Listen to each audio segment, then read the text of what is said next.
Stark Raving Mad. 10. Old Hollywood stars who were absolutely out of control. Stop, don't blink, because the Hollywood you were taught to admire was never as clean as it looked. Behind the tuxedos, laugh tracks, and award speeches lived chaos, silence, and careers spiraling far beyond control. These were not tabloid rumors or internet myths. They were real lives, real damage, and real consequences buried under decades of studio protection. Today, we pull back the curtain on legends whose inner demons were ignored until everything collapsed. If you think fame guarantees safety or wisdom, think again. Subscribe, like, and stay with us because the final story will change how you see Hollywood forever. Legends of Black Excellence. Richard Pryor. Richard Pryor was not simply a comedian who crossed into Hollywood films.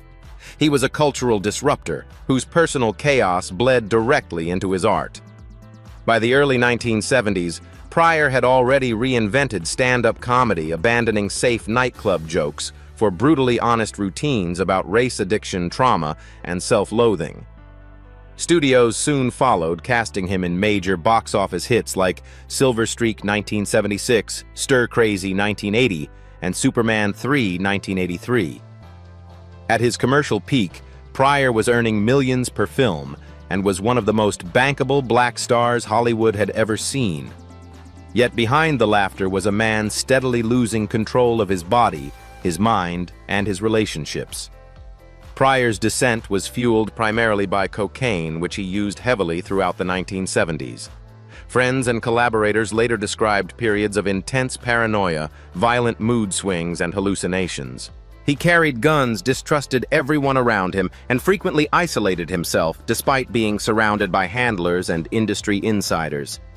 His marriages collapsed under the weight of addiction and volatility, and several ended amid allegations of physical violence, details Pryor himself later acknowledged without excuses. At what point does raw honesty stop being bravery and become a warning sign no one wants to hear? The moment that permanently sealed Pryor's reputation as out of control occurred in June 1980. During a cocaine binge at his Los Angeles home, Pryor suffered a psychological break. Accounts vary slightly, but the core facts are undisputed. He poured rum over his body, ignited himself, and ran into the street engulfed in flames. He survived suffering severe burns over a large portion of his body and spent weeks recovering in a hospital. The incident was widely reported and confirmed by Pryor himself in later interviews. For Hollywood, it was both a scandal and an alarm bell. For Pryor, it became material eventually folded into his stage persona with painful clarity. Although he returned to work after the incident, the consequences never fully loosened their grip. Pryor was diagnosed with multiple sclerosis in the early 1980s, a condition that progressively limited his mobility and energy. While MS was not caused by drug use, years of substance abuse had already weakened his health. His later performances carried a quieter intensity, marked less by rage and more by reflection. Films became less frequent, and his physical presence diminished, but his influence only expanded. Younger comedians openly credited him as the foundation of modern stand-up, from tone to subject matter. Richard Pryor's story fits the title Stark Raving Mad, not because he was a villain, but because he embodied a uniquely Hollywood paradox, a system that profits from pain while pretending not to see it. Studios benefited from his brilliance, audiences celebrated his honesty, yet very few intervened when his behavior clearly signaled collapse. Pryor ultimately survived his most dangerous years, passing away in 2005 at age 65. But his life remains a stark reminder that genius does not grant immunity from destruction, and that sometimes the loudest laughter is covering the deepest damage. Bill Cosby. For decades, Bill Cosby represented stability, intelligence, and moral authority in American popular culture. Rising to fame in the 1960s with I Spy, he became one of the first black actors to co-lead a dramatic television series, later cementing his legacy with The Cosby Show, 1984 to 1992. At its height, the sitcom dominated ratings, often finishing #1 on Nielsen charts for multiple seasons, and Cosby himself reportedly earned tens of millions of dollars per year through television endorsements and syndication. To millions of viewers, especially older Americans, he symbolized trust, family, and discipline. That carefully constructed image would ultimately magnify the shock of his collapse. Behind the scenes, Cosby's power within Hollywood was extraordinary. He controlled creative decisions, influenced casting, and positioned himself as a public moral critic, frequently lecturing black communities about personal responsibility. That authority, however, also created an environment where accusations were quietly dismissed or settled. As early as the 2000s, women had come forward alleging sexual assault, but legal action stalled due to statutes of limitations, non-disclosure agreements, and Cosby's formidable legal resources. The industry largely looked away, continuing to celebrate his achievements while controversy remained fragmented and unresolved. The turning point came in 2014 when renewed public attention and investigative reporting brought decades of allegations into focus. More than 60 women would eventually accuse Cosby of sexual misconduct, with accounts spanning several decades. In 2018, Cosby was convicted in Pennsylvania on charges related to a 2004 assault and sentenced to 3 to 10 years in state prison. For many, this marked one of the most dramatic falls from grace in Hollywood history. A man once trusted as America's dad, now facing criminal punishment. In 2021, the conviction was overturned on procedural grounds tied to a prior non-prosecution agreement, and Cosby was released after serving nearly 3 years. The reversal did not erase the volume or consistency of the accusations, nor did it restore his public standing. Cosby's story is not one of artistic decline or addiction-fueled chaos, but of unchecked power and systemic failure. For years, his reputation acted as armor. Studios, networks, and institutions benefited from his success and were reluctant to confront allegations that threatened a profitable legacy. Unlike many old Hollywood figures whose loss of control played out through public meltdowns, Cosby's unraveling was slow, legal, and devastating precisely because it contradicted everything he claimed to represent. Today, Bill Cosby's name exists in tension with his work. His contributions to television history remain significant yet inseparable from the harm described by those who accused him. Within the context of Stark Raving Mad, Cosby exemplifies a different kind of out-of-control, not visible chaos, but moral authority wielded without accountability. His case stands as a warning that when fame, trust, and institutional protection intersect, the damage can remain hidden for generations, until it finally and irrevocably surfaces. Eddie Murphy. Eddie Murphy's rise in Hollywood was so fast and so overwhelming that it redefined what superstardom looked like in the 1980s. By his early 20s, Murphy had already conquered Saturday Night Live-dominated stand-up comedy with Delirious and Raw, and crossed into blockbuster cinema with 48 Horrors and Beverly Hills Cop. At his peak, Murphy was not just a star, he was an industry. In the mid to late 1980s, he was among the highest-paid actors in the world, with single-film salaries reportedly reaching $15 to $20 million, a staggering figure for the era. Fame did not arrive gradually, it detonated. That sudden power came with a loss of boundaries. Murphy became known for an outsized ego, extravagant spending, and a belief that success itself was proof of invincibility. His off-screen persona shifted from hungry outsider to untouchable kingmaker. Studios built vehicles entirely around him, often granting full creative control. While this freedom produced hits, it also removed essential guardrails. Projects were green-lit based on Murphy's name alone, not script quality, leading to uneven results and growing criticism that his talent was being buried under indulgence. When everyone around you is paid to agree, who tells you that you're drifting off course? By the early 1990s, cracks were impossible to ignore. Films like The Golden Child and Beverly Hills Cop 3 underperformed compared to expectations while critical reception grew harsher.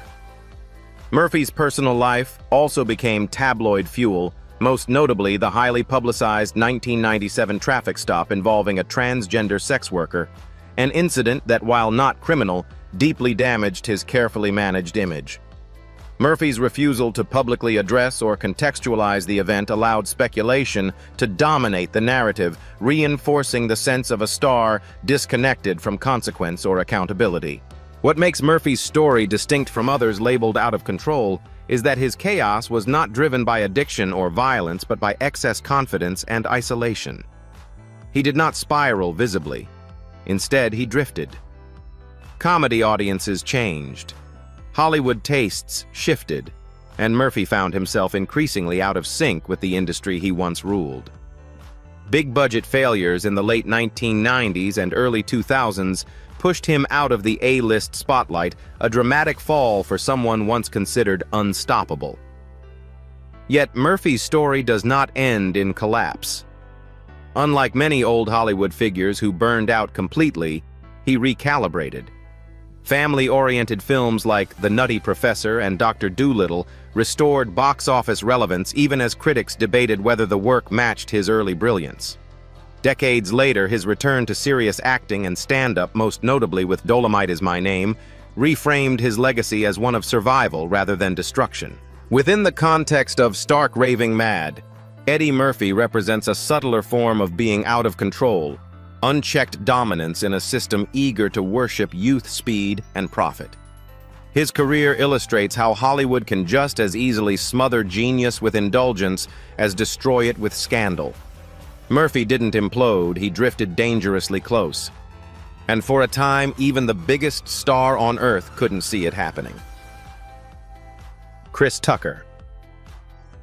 Chris Tucker's Hollywood ascent was sudden, explosive, and almost surreal.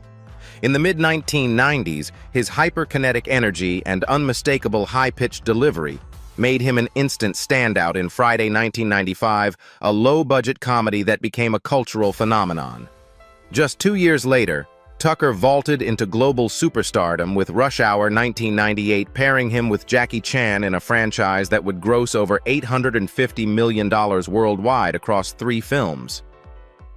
By the early 2000s, Tucker was one of the highest-paid actors in Hollywood, earning a reported $20 million salary for Rush Hour 2, a record-breaking figure for a black actor at the time. That level of success arrived faster than structure could follow. Tucker's loss of control was not fueled by public addiction or violent behavior, but by excess confidence and sudden wealth without financial discipline. At his peak, he lived lavishly private jets, multiple luxury homes, entourages, and non-stop travel, while maintaining a public image that remained cheerful and scandal-free. Behind the scenes, however, his finances were unraveling.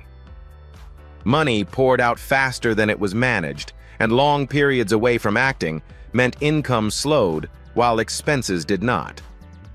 By the mid-2000s, Tucker began stepping back from Hollywood, turning down roles and appearing only sporadically. To the public, this looked like selective taste or spiritual reflection. He spoke openly about religion and wanting cleaner comedy. But in reality, the absence carried consequences. In 2011, it was revealed that Tucker owed the Internal Revenue Service approximately $11.5 million in back taxes covering several years. Court documents showed a pattern of unpaid federal obligations, despite his enormous past earnings. The case was not about crime or fraud, but about financial negligence at a scale few could imagine. The revelation shocked fans who remembered Tucker as the carefree motormouth of blockbuster comedy. Unlike many Hollywood collapses, there were no mugshots or tabloid meltdowns, just quiet paperwork exposing how badly things had slipped. Tucker eventually reached a repayment agreement, but the damage to his momentum was already done. Studios became cautious, insurers wary, and leading roles scarce. A man once seen as unstoppable found himself effectively sidelined during what should have been his prime years. What makes Tucker's story fit Stark Raving Mad is not chaos in the streets, but chaos behind closed doors. His was a uniquely Hollywood form of being out-of-control success, so overwhelming that it eliminated routine accountability and long-term planning. Fame insulated him from immediate consequences until it didn't. Unlike stars undone by addiction, Tucker's downfall was built on silence absence and unchecked lifestyle inflation. In later years, Tucker attempted a careful return, appearing in Silver Linings Playbook 2012 and resuming stand-up touring. Audiences welcomed him, but the industry never fully restored his former status. His career stands as a cautionary tale for the modern era. Hollywood doesn't just destroy stars with scandal, it can quietly dismantle them through neglect, indulgence, and financial illusion. Chris Tucker didn't crash in flames. He drifted off course at full speed, and by the time the warning lights came on, the road back was already long and unforgiving. Wesley Snipes. Wesley Snipes once stood at the absolute center of Hollywood's action universe. Trained in martial arts and theater, he fused physical precision with intellectual intensity, breaking out in the late 1980s before dominating the 1990s with films like New Jack City, White Men Can't Jump, and later the Blade trilogy. At his peak, Snipes was earning 8-figure salaries per film and carried a reputation as a disciplined performer who could anchor both commercial hits and serious dramas. To studios, he looked like a long-term pillar. To the public, he looked unstoppable. What ultimately sent Snipes off course was not addiction or violence, but a dangerous mix of absolutism, mistrust, and ideological rigidity. As his fame grew, so did his belief that he could operate outside conventional systems, especially financial and legal ones. By the early 2000s, Snipes stopped filing federal income tax returns, publicly embracing fringe interpretations of tax law that claimed he was exempt from paying U.S. taxes. These ideas, widely rejected by courts, placed him on a direct collision course with the federal government. When success convinces you that rules are optional, who steps in before reality does? Between 1999 and 2004, Snipes failed to file tax returns despite earning millions during that period.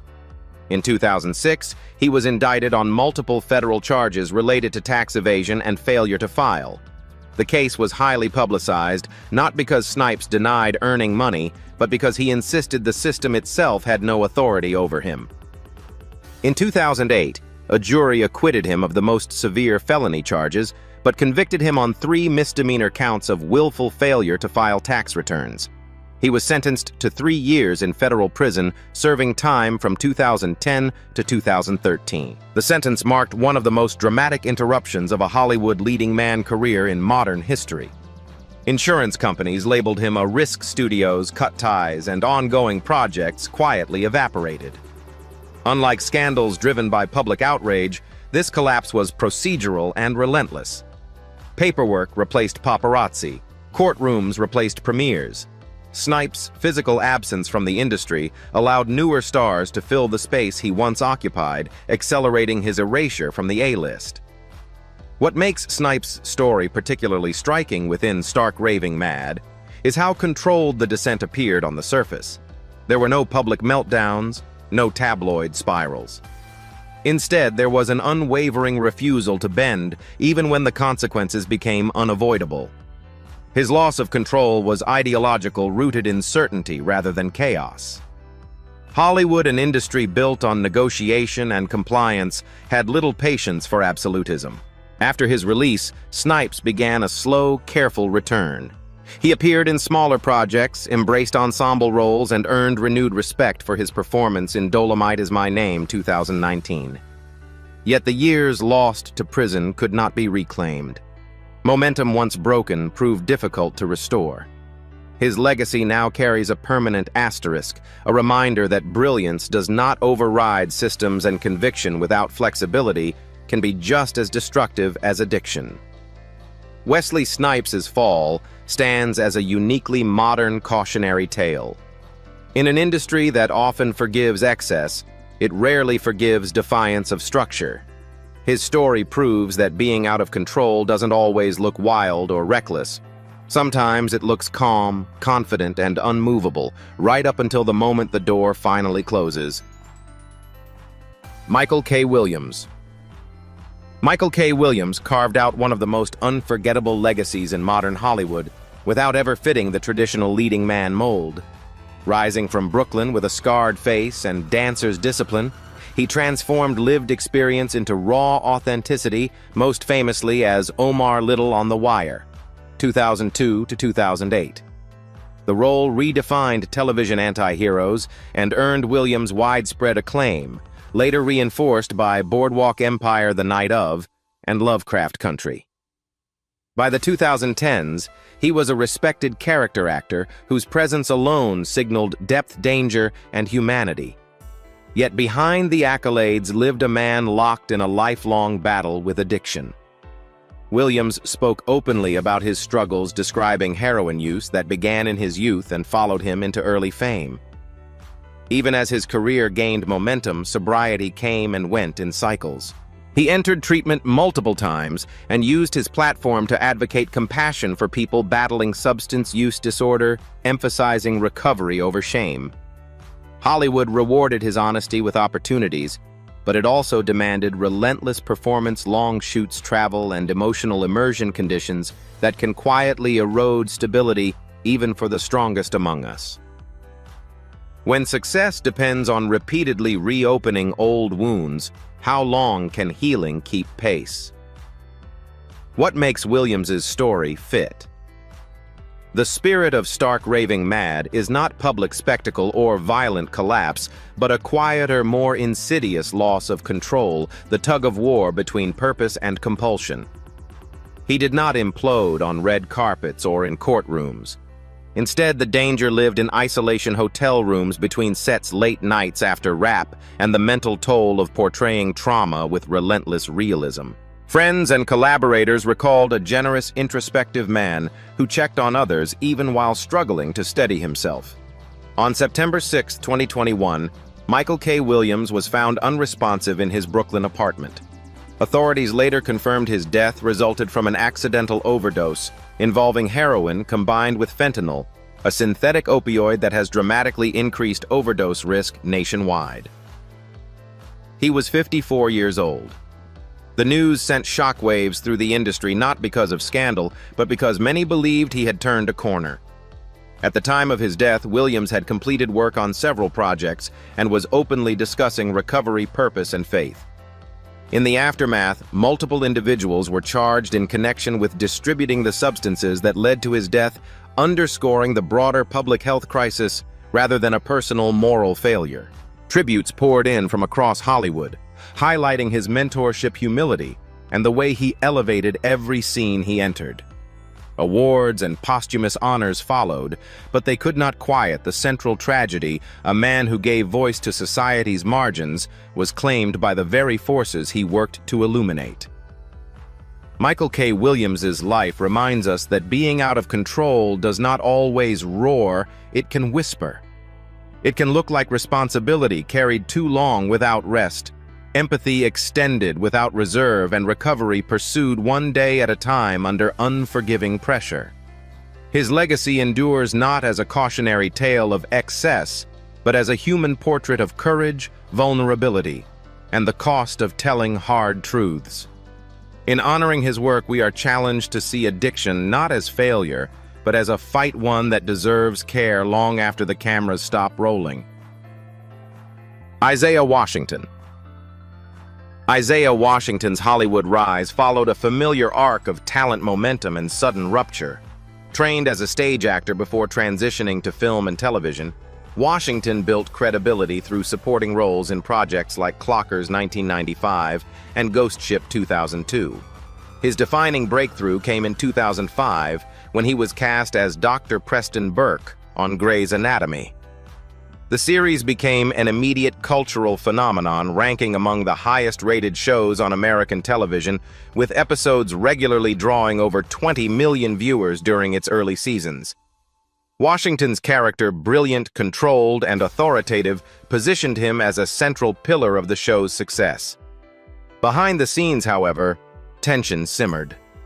Multiple cast members later acknowledged that the set was emotionally charged, fueled by long hours, high pressure, and rapidly escalating fame. Washington's intensity, once viewed as dedication, increasingly blurred into volatility. In 2006, reports emerged of a heated on-set confrontation in which Washington used a homophobic slur toward a co-star. The incident triggered immediate backlash, internal investigations, and public scrutiny at a time when Hollywood was beginning slowly to confront workplace conduct more openly. The fallout was swift and unforgiving. Despite a public apology and participation in sensitivity training, Washington was written out of Grey's Anatomy in 2007. For a television actor at the peak of a breakout role, the dismissal functioned as a career earthquake. Network relationships cooled, casting opportunities narrowed, and the industry signaled that certain lines once quietly tolerated would no longer be overlooked. Washington's loss of control was not rooted in addiction or crime, but in language and temperament that collided with a changing cultural landscape. What followed was a prolonged period of professional exile from mainstream Hollywood. Washington continued to work often internationally or in independent projects, but the scale and visibility never returned to their former heights. He later joined the series The 100, proving his talent remained intact, yet the momentum of his early television success had been permanently disrupted.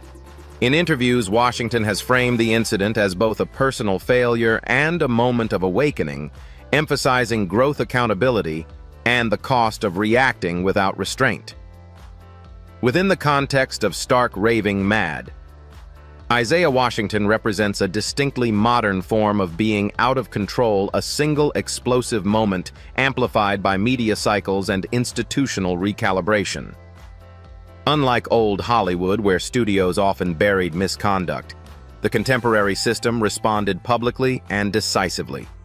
The speed of the response left little room for rehabilitation within the same ecosystem, underscoring how quickly power can evaporate when behavior contradicts evolving standards.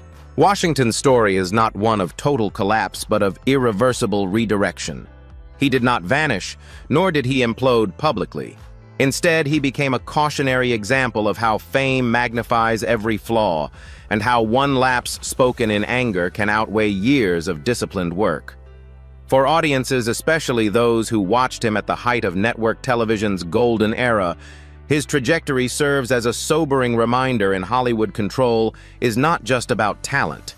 It is about restraint awareness and knowing that some doors once slammed shut do not reopen. Marlon Wayans. Marlon Wayans grew up inside Hollywood, but not the glamorous version most outsiders imagine. Born into the prolific Wayans family, he entered the industry early, surrounded by cameras, writers' rooms, and relentless expectations.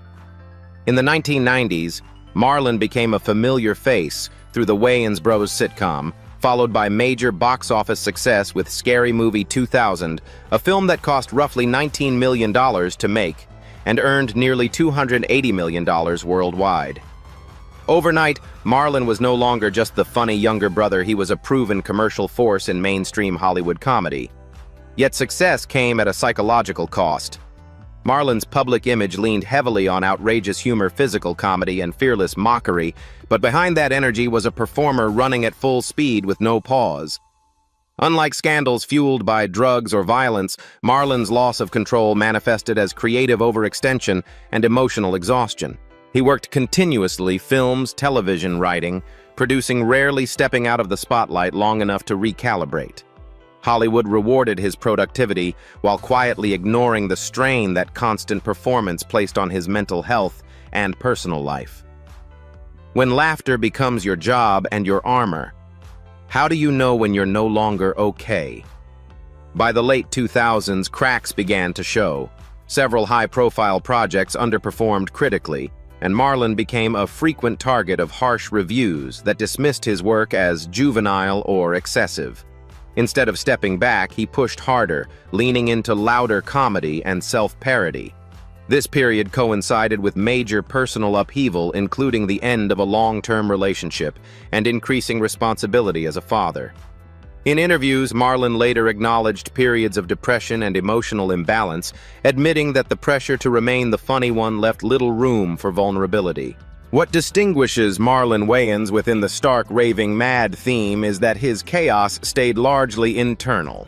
There were no arrests, no courtrooms, no explosive tabloid scandals. Instead, his struggle was with identity and sustainability. Hollywood often celebrates comedians who burn themselves out for entertainment, mistaking endurance for stability. Marlon began questioning that model, realizing that unchecked output could be just as destructive as substance abuse. His eventual pivot toward stand-up and more personal storytelling reflected a conscious effort to regain control rather than surrender it. In the 2010s and beyond, Marlon deliberately reshaped his career. He returned to stand-up comedy where he could dictate pace and content and explored dramatic roles that allowed emotional range without constant exaggeration. Publicly, he became more open about therapy, grief, and mental health, particularly after the loss of family members and close friends. This transparency marked a stark contrast to the earlier phase of non-stop performance, suggesting growth forged through near burnout rather than collapse. Marlon Wayans' story is a reminder that being out of control does not always announce itself with sirens and scandal. Sometimes it hides behind smiles, punchlines, and box office numbers. His career illustrates a subtler Hollywood danger, the expectation that entertainers must endlessly deliver joy while suppressing their own turbulence. Marlon did not crash spectacularly, but he came close enough to recognize the edge. In choosing self-awareness over self-destruction, he became an example not of ruin, but of recovery in an industry that rarely pauses long enough to allow it. Forest Whitaker. Forest Whitaker's career stands apart in Hollywood because his intensity never exploded outward, it folded inward. From early supporting roles in the 1980s to commanding performances in Bird the Crying Game and later The Last King of Scotland, Whitaker built a reputation for disappearing completely into psychologically complex characters. By the time he won the Academy Award for Best Actor in 2007, he was widely regarded as one of the most serious and fearless performers of his generation. Yet the same depth that made his work extraordinary carried a quieter, more dangerous cost. Whitaker has long been open about immersing himself so deeply in roles that the boundary between character and self became dangerously thin. For Bird 1988, he lived inside the emotional and physical rhythms of jazz legend Charlie Parker for months. For The Last King of Scotland, he spent extended periods studying dictators' isolation and paranoia to portray Idi Amin. Colleagues later noted that Whitaker often carried these roles with him long after filming ended, speaking in altered cadences, withdrawing socially, and maintaining physical mannerisms tied to the characters. This was not method acting as a gimmick, it was total psychological surrender. Unlike many Hollywood stories marked by addiction or violence, Whitaker's loss of control came through emotional overload. He has acknowledged periods of exhaustion, emotional numbness, and disorientation after major projects. In interviews, he has described moments when he felt unmoored from his own identity, as if he had left himself behind while inhabiting someone else. The industry, however, celebrated the results without questioning the toll. Awards, acclaim, and prestige followed, reinforcing a cycle where deeper suffering seemed to yield greater artistic reward. What makes Whitaker's experience fit the spirit of Stark Raving Mad is how normalized this quiet self-erasure became. Hollywood rarely intervenes when pain produces excellence. There were no public meltdowns to manage, no scandals to suppress, only a man repeatedly pushing his psyche to its limits in service of authenticity. Over time, that pressure manifested physically as well. Whitaker has spoken about stress-related health issues and the need to deliberately slow his pace to avoid burnout, a rare admission in an industry that equates constant productivity with relevance. Rather than collapsing, Whitaker recalibrated. He began choosing roles more selectively, spacing projects further apart, and expanding his work behind the camera as a producer and director. His involvement in humanitarian efforts and peace-building initiatives through the United Nations reflected a conscious shift outward, away from self-absorption and toward restoration. These choices were not career retreats, but survival strategies. He recognized that unchecked intensity, even when applauded, can hollow a person out, Forrest Whitaker's story challenges the assumption that being out of control must look chaotic. Sometimes it looks disciplined, quiet, and award-winning. His journey reveals a Hollywood truth rarely discussed, that emotional extremity, when continuously rewarded, can become its own form of danger. Whitaker did not implode under the weight of fame, but he stood close enough to the edge to see what awaited him there. By choosing balance over obsession, he preserved not only his career, but his humanity, something Hollywood too often treats as expendable. These stories force us to confront an uncomfortable truth about fame, power, and responsibility. Were these Hollywood icons truly out of control, or were they shaped and protected by an industry that rewarded excess while silencing accountability as long as profits kept rising? Some battled addiction, others ego isolation, or systems that failed to intervene until it was too late. At what point does personal responsibility begin, and where does institutional guilt end? If the same behavior unfolded today, would consequences arrive sooner, or would the machine simply adapt and continue? Who in the end carries the greater blame, the star who fell, or the system that made them untouchable? Legends of Black excellence.